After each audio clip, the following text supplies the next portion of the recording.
Sabi ng mga tao, yung iba hindi kilala, di ba? Hindi, may mga hindi naniniwala. Ngayon, narito ka na, ano ang masasabi mo, anong nasa loobin mo, anong masasabi Good mo? morning po sa lahat.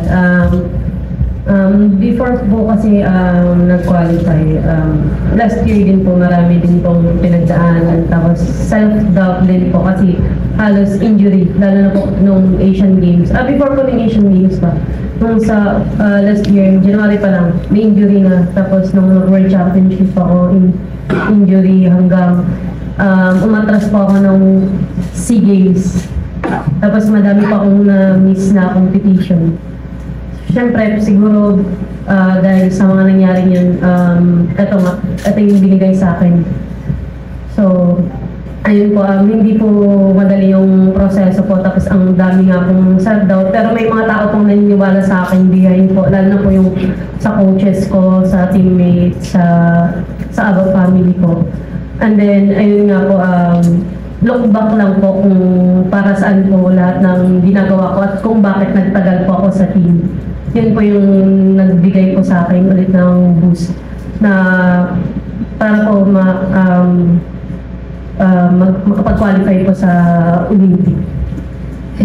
Ayan, babalikan ka pa namin. Iiyak ka pa mamaya. Ngayon, kay...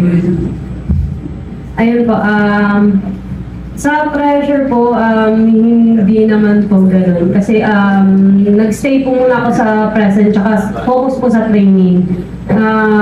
Lagi pong sinasabi ni Sir Marcos, yung pressure po is nandyan lang po. Normal po yung pressure kasi importante po sa atin yung ginagawa natin. So, parang how you react, gano'n na lang po. So, nakafocus po ako ngayon sa training ko and then sa rehab ko po.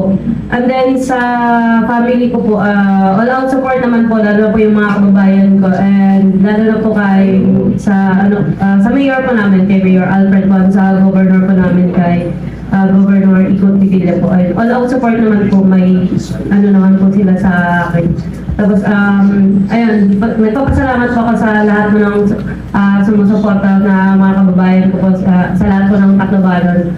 And then, lalo din po sa family ko po. Kasi po, number one reason po kung bakit po ako nandito dahil po talaga sa pamilya ko.